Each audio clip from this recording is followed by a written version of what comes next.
प्यारे दोस्तों झूलेलाल। अॼु पाण घणनि ॾींहंनि खां पोइ मिलूं पिया जो मूंखे कोविड थी वियो।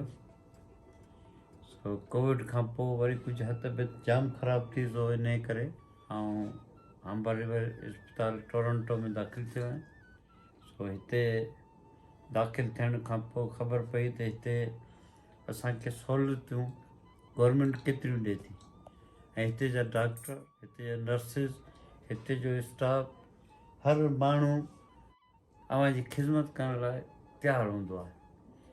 सो असांखे हिते हर तरह जी सहूलियत, मानी, टिकी, दवा, दरमल,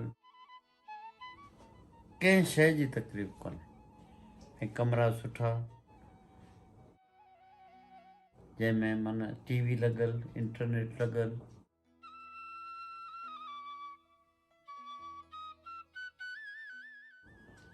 ऐं वॉशरूम सुठा, हर तरह जी सहूलियत आहे।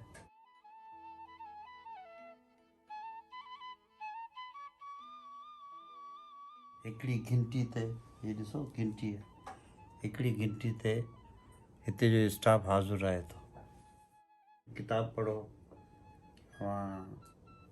यूट्यूब ॾिसो, मूवियूं ॾिसो, पर अव्हांखे इहो बोरियत जो अहसासु कुझु बि कोन थो थिए।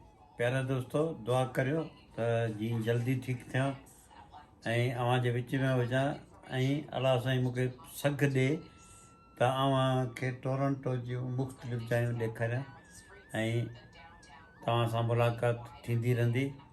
तेसिताईं मोकिलाणी कोन्हे। अलाह वाहे।